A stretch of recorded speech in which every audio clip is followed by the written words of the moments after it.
you said, the timing of this attack is also very interestingly playing out because Vladimir Putin has just won an election with a landslide, percentage of votes.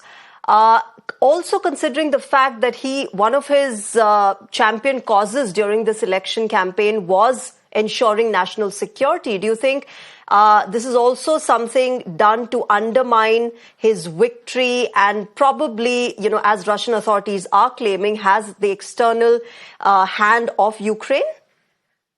At the moment, it's difficult to say, but yes, all indicators seem to be like that. That indications seem to be like that there could be an external hand in all this. And of course, as Patikrit said, there is this element of animosity and revenge in the ISIS Khorasan for the 2015 attacks on their cadre and on their people in Syria. So therefore, definitely that element is there.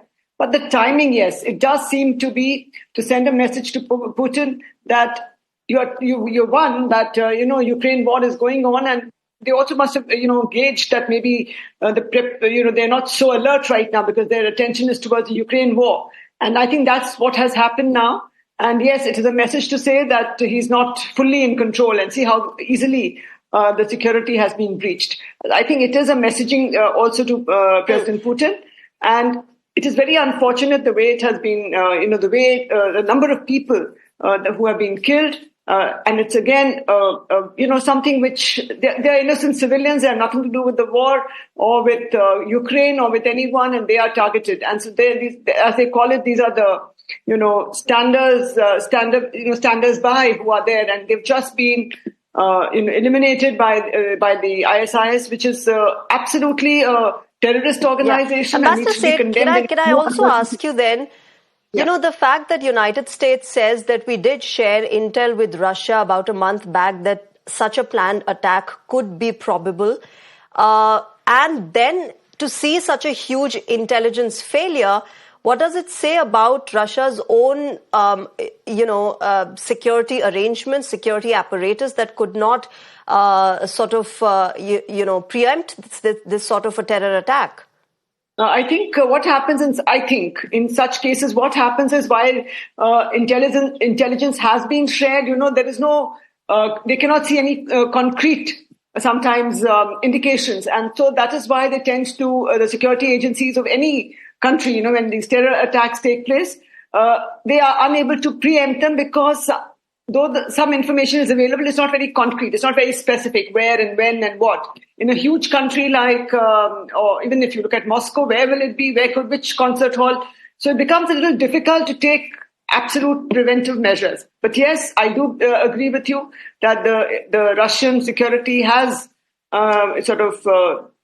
goofed up, should I say, on this, and they could have at least preempted or at least not allowed this huge scale with so many 11 gunmen and others entering and, killing indiscriminately. The security around such areas should have all been, at all concert halls, should have been a little more stricter and more,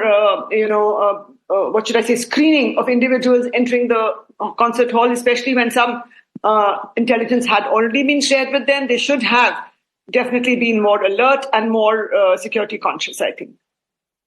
Sure. Yeah. Patikrit, ISIS Khorasan was formed back in 2015, but it hasn't been able to sort of establish itself, or probably its, dominance has been reducing since the past few years, due to, US military action, the Afghan commandos, the Afghan Taliban, all of these factors reducing its significance in the region. Do you also think that this could also be perhaps one of the ways through which it is trying to redeem itself in the region and otherwise moving out of the region where it was born? Absolutely, Shreya. Spectacular attacks which gets amplified, world over does actually give them a lot of traction.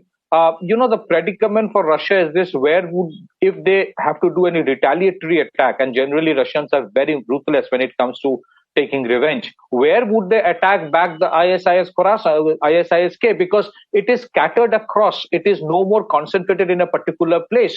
And mostly, if you look at how ISIS operates today, after their defeat in Syria, they asked their affiliates and members to go back to their respective countries, get their informations virtually, and then use the lone wolf method to do the attacks. So yes, it definitely, it's like, see, there are competition among terror organizations also in terms of having the domination in terms of which is much more powerful. So it is always an Al-Qaeda versus ISIS or other organizations. For Russia, the question is, what do they do next? They have to do something spectacular similarly to show that we are invincible beyond a point. Now, they cannot attack Middle East, and if they do so, it's some in particular place. That means Russia will be dragged into this entire mess of Middle East, which is a quagmire today, which is a bottomless pit. So that's why I believe, Shreya, it is not just a one-off attack with no linkage to Ukraine or Middle East, with no linkage to other countries, which they're feeling frustrated that they haven't been able to take its pound on Putin, and Putin remains invincible. Bottom line is this, Shreya, yes, it gives traction to ISIS, and the question for Russia is, if they have to hit back, where would they hit?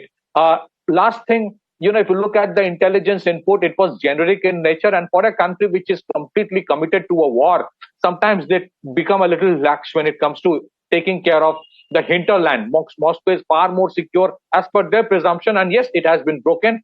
So what happens next? It's a question mark. That can't be an excuse, Pathikrit, isn't it? That can't be an excuse that we're involved in a war, so we sort of didn't pay attention to the other nitty-gritties that have been coming in. Agree, Shreya. You are right about it. I am not denying it, but that's how things generally happen. In spite of your best intentions, sometimes you fail because you are overcommitted somewhere else. I do not deny that it is a failure. Back to you, Shreya.